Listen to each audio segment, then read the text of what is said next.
할렐루야, 복된 아침입니다. 오늘도 주님과 동행하면서 귀한 말씀으로 하루를 열어가시기를 소원합니다. 이 시간 우리 다 함께 찬송가 부르시면서 가정에서 함께하는 새벽 예배를 시작하겠습니다.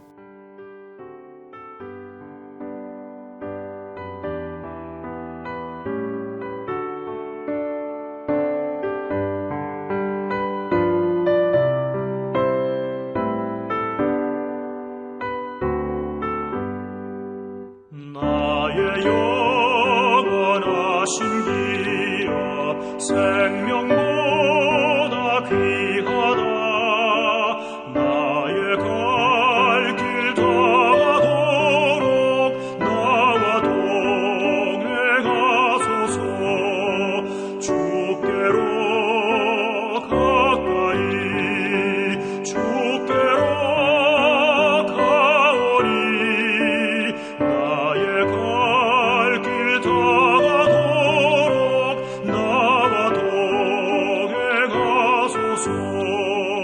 세상 복 위한 일함과 모든 병에 버리고 험한 길을 가는 동안 나와 동행하소서. 주께로 가까이 주께로 가오니 나의 갈 길 다가도록 나와 동행하소서.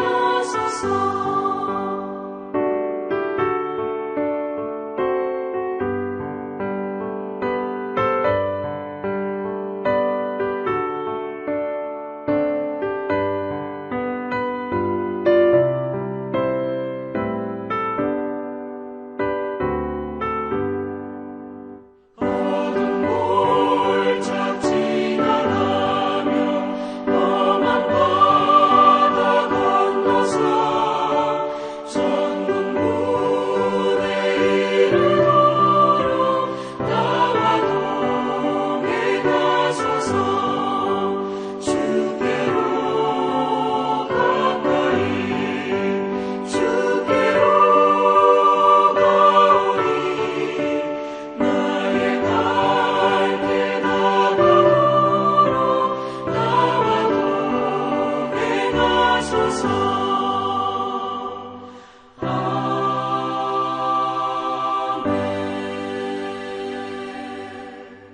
아멘. 이 시간 우리 함께 먼저 기도하실 때에 이번 달은 우리 교회와 가정과 나라를 위해서 우리가 함께 기도하고 있습니다.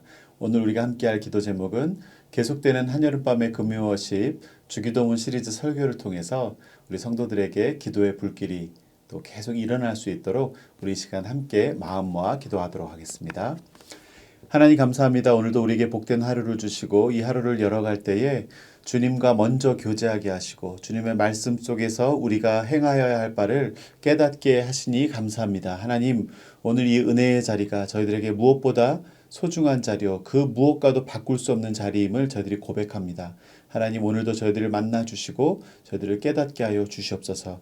특별히 주님, 우리 여름을 맞이하여서 교회가 한여름밤의 금요워십으로 매주 금요일마다 주님 주기도문 시리즈로 주님을 만나 교제하며 주님의 은혜를 나누고 있습니다. 하나님, 오늘도 저희들 이루어질 한여름밤의 금요워십을 통해서 우리 성도들의 삶 가운데 기도의 불길이 꺼지지 않게 도와주시옵시고 항상 우리의 삶의 모든 시련과 고난과 어려움의 문제들을 정말 이 기도의 능력으로 헤쳐나갈 수 있는 우리 모두가 되게 하여 주시옵소서. 감사하며 예수님 이름으로 기도했습니다.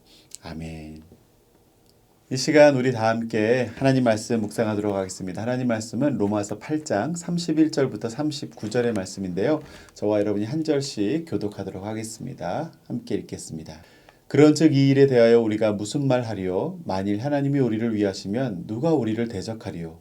자기 아들을 아끼지 아니하시고 우리 모든 사람을 위하여 내주시니가 어찌 그 아들과 함께 모든 것을 우리에게 주시지 아니하겠느냐? 누가 능히 하나님의 택하신 자들을 고발하리요? 의롭다 하신 이는 하나님이시니 누가 정죄하리요? 죽으실 뿐 아니라 다시 살아나신 이는 그리스도 예수시니 그는 하나님 우편에 계신 자요 우리를 위하여 간구하시는 자시니라. 누가 우리를 그리스도의 사랑에서 끊으리요? 환난이나 곤고나 박해나 기근이나 적신이나 위험이나 칼이랴. 기록된 바 우리가 종일 주를 위하여 죽임을 당하게 되며 도살할 양같이 여김을 받았나이다 함과 같으니라. 그러나 이 모든 일에 우리를 사랑하시는 이로 말미암아 우리가 넉넉히 이기느니라. 내가 확신하노니 사망이나 생명이나 천사들이나 권세자들이나 현재 일이나 장래 일이나 능력이나 높음이나 깊음이나 다른 어떤 피조물이라도 우리를 우리 주 그리스도 예수 안에 있는 하나님의 사랑에서 끊을 수 없으리라. 아멘. 사랑하는 성도 여러분, 이 로마서 8장 말씀은 어쩌면 로마서 6장부터 시작된 이 사도 바울의 이 성화와 거룩함에 대한 이야기의 종지부를 찍고 있는 장입니다. 6장부터 7장까지는 복음이 어떻게 율법으로부터 또한 죄로부터 성도를 구원하는지 이야기해 왔다면 이 8장에서는 이제 복음이 어떻게 성령 안에서 새 생명을 가져오는지를 우리에게 이야기해 주고 있습니다. 예수 그리스도의 복음은 신자를 위한 전혀 새로운 삶의 방식을 가능하게 해준다는 것이죠. 그래서 이 삶은 성령 안에서 그리고 성령의 능력을 통해서 주시는 풍성함이라고도 우리가 볼 수 있습니다. 그리고 이 8장 중에서도 오늘 읽으신 이 8장의 후반부 31절부터 39절의 말씀은 이 복음의 비밀을 다 밝히고 난 후에 사도 바울이 이 벅찬 가슴을 부여잡고 끓어오르는 감격과 그리고 그 기쁨을 주체하지 못하고 고백하는 노래라고도 할 수 있습니다. 31절 볼까요? 그런즉 이 일에 대하여 우리가 무슨 말 하리요? 지금까지 설명한 이렇게 좋은 구원을 허락하신 하나님께 대해서 내가 더 이상 무슨 말을 할 수 있겠냐는 것입니다. 오늘 바울이 노래하고 있는 것은 단순히 좋은 구원이 아니라 이 구원의 확신에 대해서 노래하고 있는 것입니다. 그래서 그는 오늘 본문에서 6가지의 질문을 던지고 있습니다. 31절을 보면 그런즉 이 일에 대하여 우리가 무슨 말을 하리요? 무슨 말을 하겠느냐? 31절에는요. 누가 우리를 대적하겠냐? 그리고 32절에는 어찌 그 아들과 함께 모든 것을 우리에게 주시지 않겠느냐? 그리고 또 33절에는 누가 능히 하나님께서 택하신 자들을 고발하겠느냐? 그리고 34절 누가 우리를 정죄하겠냐? 35절 마지막 6번째 질문은 누가 우리를 그리스도의 사랑에서 끊을 수 있겠느냐? 이렇게 반복해서 6가지의 질문을 던지고 그 질문에 대한 답을 하면서 이 구원의 확신을 이야기하고 있는데 이 8장 후반부의 핵심 메시지는 결국 아무도 이 구원을 흔들거나 망칠 수 없다는 것입니다. 그래서 이것을 우리는 구원의 확신이라고 말하는 것입니다. 제가 개인적으로 존경하는 오카는 목사님께서는 이 본문에 대해서 해석하기를 우리가 받은 구원이 얼마나 확실한 것인지를 증명하기 위해서 사도 바울이 역설적으로 또 우리의 구원을 흔들 수 있을 만한 상황들을 계속 이야기하고 있다고 그렇게 보고 있습니다. 그래서 크게는 구원을 흔들 수 있을 만한 상황을 3가지로 분류하셨는데 첫 번째는 이 의심이라는 것이 우리의 구원을 흔들 수 있다, 흔들 수도 있다라고 말하는 것입니다. 우리의 구원의 확신을 흔들어 놓을 수 있는 것은 무엇보다 우리가 하나님에 대한 사랑을 의심한다고 한다면 그러면 우리가 흔들릴 수 있죠. 그런데 바울은 31절에 이렇게 말합니다. 만일 하나님이 우리를 위하시면 누가 우리를 대적하리요? 하나님이 우리를 생각하시고 우리를 위하시고 우리를 변함없이 사랑하시는데 누가 감히 우리를 뒤흔들고 대적할 수 있겠냐라고 고백을 합니다. 정말 하나님께서 우리를 사랑하시고 변함없이 우리 편을 들어주시는지 어떻게 알 수 있을까요? 32절에 그렇게 말하고 있습니다. 자기 아들을 아끼지 않고 우리의 모든 사람을 위하여 내어주신 분이 어떻게 그 아들과 함께 모든 것을 우리에게 주지 않겠느냐. 아멘. 독생자 예수 그리스도를 우리를 위해서 내어주신 분이 세상에서 그렇게 가장 큰 희생과 대가를 치러서 우리를 구원해 주셨는데 어떻게 우리를 사랑하지 않고 지켜주지 않겠냐는 것입니다. 하나님을 향한 우리의 의심은 자신의 독생자를 아낌없이 내어준 그 사랑만으로도 충분히 증명할 수 있고 반박할 수 있다는 것입니다. 하나님의 사랑만 깨닫는다면 우리의 의심은 얼마든지 잠재울 수 있다는 것이죠. 그리고 우리의 구원을 흔들 수 있는, 구원의 확신을 흔들 수 있는 두 번째 요인은 무엇이냐? 죄라고 말합니다. 죄가 우리의 구원을 흔들 수 없다라는 것을 강조하고 있습니다. 우리의 구원을 뒤흔들 만한 가장 강력한 것이 바로 이 죄로 인한 두려움과 죄책감입니다. 우리가 신앙생활할 때 우리가 짓는 우리의 연약한 모습을 통해서 이렇게 죄를 많이 짓는 내가 어떻게 구원을 받을 수 있을까? 하나님께서 날 용서하실까? 이런 생각들이 종종 들곤 했었습니다. 그런데 33절 34절 이렇게 말합니다. 누가 능히 하나님께서 택하신 자들을 고발하리요? 의롭다 하신 이는 하나님이시니 누가 정죄하리요? 죽으실 뿐 아니라 다시 살아나시는 이는 그리스도 예수시니 그는 하나님 우편에 계신 자요 우리를 위하여 뭘 하신다고요? 간구하시는 자신이라. 누가 감히 하나님께서 독생자를 희생시켜 가면서까지 구원한 우리들을 건드릴 수 있겠냐는 것입니다. 이 고발한다는 것은 우리의 죄에 대해서 책임을 묻기 위해서 소송을 하고 수를 한다는 얘기인데 감히 누가 우리를 정죄하고 우리에게 재판을 신청하겠냐는 것입니다. 이렇게 반문하고 있어요. 왜? 왜냐하면 죽었다 다시 살아나신 예수 그리스도가 하나님 우편에서 우리를 위해서 대신 간구하고 계시고 또 우리를 변호하고 계시기 때문이라고 말합니다. 최고의 이 지구상의 온 우주 만물에 아마 가장 능력 있는 최고의 변호사 그리고 판사이신 하나님 앞에 가장 어필을 잘할 수 있는 그분이 우리를 위하고 계신다는 것입니다. 왜요? 목숨을 다해 우리를 구원하셨기 때문에. 우리가 앞서서 죄와 의의 관계에 대해서 설명하면서 표현했는데 이 죄책감이라고 하는 것은요. 사단의 강력한 무기입니다. 우리는 완전하지 않기 때문에 순간순간마다 우리의 죄책감을 불러일으켜서 우리를 자꾸 정죄하고 우리를 넘어뜨리려 합니다. 하지만 우리가 구원을 확신하는 우리의 구원의 확신을 가지는 근거는 우리 자신의 행위나 우리의 열심이 아니라 하나님의 은혜 때문인 줄 믿습니다. 우리가 구원의 확신을 하지 못한다는 것은 우리를 위해서 죽기까지 사랑하신 예수님을 신뢰하지 못한다는 소리고요. 그리고 하나님의 우편에서 우리를 심판하러 오실 그 예수님께서 심판주가 아닌 변호사로 우리를 변호하고 중보하시는데 어찌 우리를 정죄하겠느냐라는 믿음의 표현이기도 합니다. 이러한 예수님의 중보가, 예수님의 변호가 우리를 살리고 구원으로 인도하는 줄 믿습니다. 그리고 우리의 구원의 확신을 흔들 만한 것 또 하나는 시험을 얘기하고 있습니다. 이 시험이 우리의 구원을 결코 흔들 수 없다라고 사도 바울은 이야기합니다. 사실 우리 믿음이 좋다고 해도요.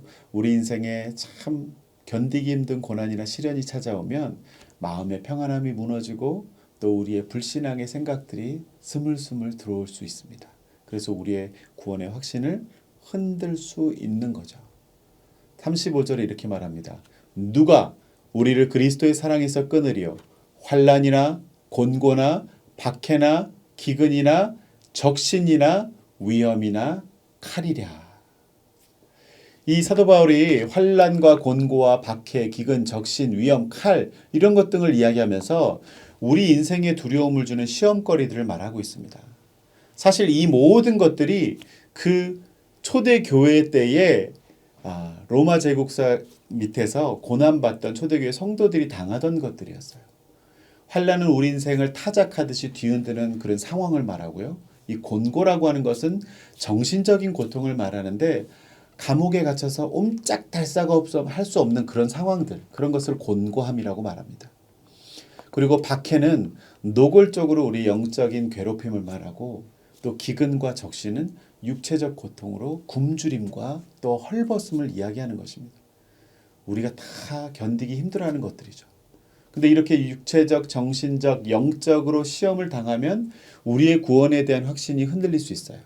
우리는 사도 바울이 당하는 이런 모든 시험들을 이 초대교회 성도들처럼 다 당해보지는 않았지만 그래서 그 마음을 다 헤아릴 수는 없지만 초대교회 성도들은 이 복음과 신앙을 지키기 위해서 이러한 시험들이 일상생활처럼 정말 자주 일어났지만 그들의 믿음을 지켜갔다는 것입니다.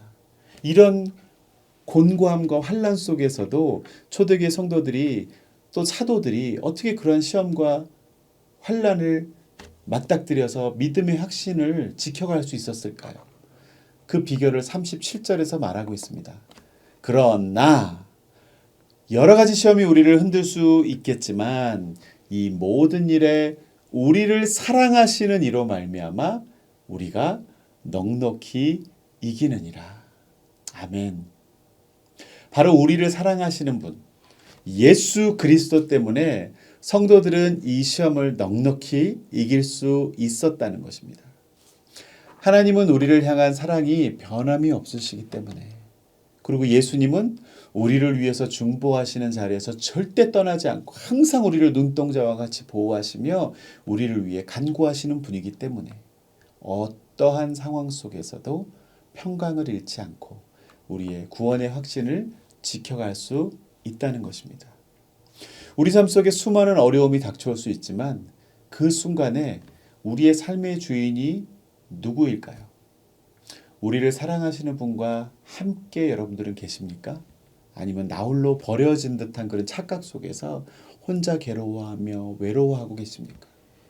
우리 삶의 어떠한 순간에도 우리를 홀로 버려두지 않으시고 함께 하시는 그 주님을 바라볼 수 있는 저와 여러분이 될 수 있기를 바랍니다. 그래서 사도 바울은 아무도 흔들 수 없는 나의 구원을 노래하면서 마지막 38절 39절을 통해서 선언적으로 고백을 하고 있습니다. 우리 다 같이 한번 읽어볼까요? 내가 확신하노니 사망이나 생명이나 천사들이나 권세자들이나 현재일이나 장래일이나 능력이나 높음이나 깊음이나 다른 어떤 피조물이라도 우리를 우리 주 그리스도 예수 안에 있는 하나님의 사랑에서 끊을 수 없으리라. 아멘. 이러한 믿음의 고백이 바로 저와 여러분의 믿음의 고백이 될 수 있기를 소원합니다. 우리가 로마서 말씀을 통해서 정말 이 8장은 우리의 구원의 확신, 아무도 흔들 수 없음을 사도 바울이 고백했고 또 우리가 그러한 고백하기를 주님은 바라고 계실 것입니다. 오늘 여러분에게 어떠한 삶이 펼쳐져 있다 할지라도 또 어떠한 일을 만난다 할지라도 영원히 신실하게 우리를 사랑하시는 그 하나님으로 말미암아 우리가 흔들리지 않고 우리의 구원의 확신을 지켜가는 복된 하루 될 수 있기를 주님의 이름으로 축원합니다. 우리 함께 기도하겠습니다. 하나님 감사합니다. 오늘도 주님의 말씀을 통해서 믿음의 선조들이 또 초대교회 성도들이 삶의 어떠한 공고함과 박해가 온다 할지라도 시련이 닥친다 할지라도 환난이 닥친다 할지라도 우리를 영원히 사랑하시고 신실하게 우리를 사랑하시는 그 하나님의 사랑으로 말미암아 그들의 마음의 평안을 지키고 구원의 확신을 지켜갔던 것처럼 오늘도 우리 삶 속에 정말 소소하게 일어나는 또 비일비재하게 일어나는 수많은 일들 속에서도 정말 주님 우리가 일희일비하지 아니하고 정말 내 안에 계신 주님으로 인하여서 마음의 평강을 또 잊어버리지 않고 잃어버리지 아니하고 주님 앞에서 승리를 노래할 수 있는 그리고 또 변함없이 우리의 구원의 확신을 지켜갈 수 있는 복된 하루가 되게 하여 주시옵소서. 오늘도 우리 성도님들의 삶의 현장들을 지켜주시고 또 그 걸음걸음을 지켜주시고 비즈니스 현장과 또 우리 가정과 또 우리 자녀들의 그 학교에서의 생활과 모든 가족들의 삶을 주님께서 믿음 안에 지켜주시기를 간절히 소원하옵고 우리를 사랑하시는 예수님의 이름으로 기도했습니다. 아멘. 오늘도 주님과 동행하는 하루 되시기를 바랍니다.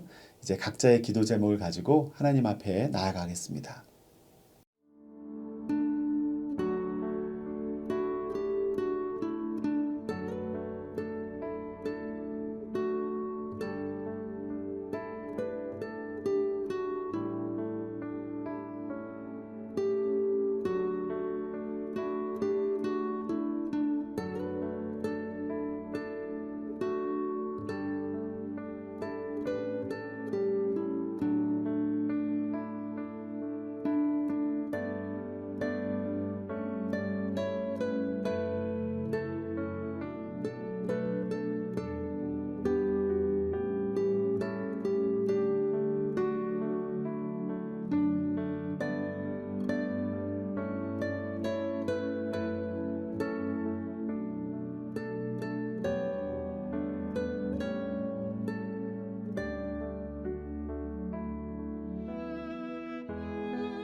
위하소서.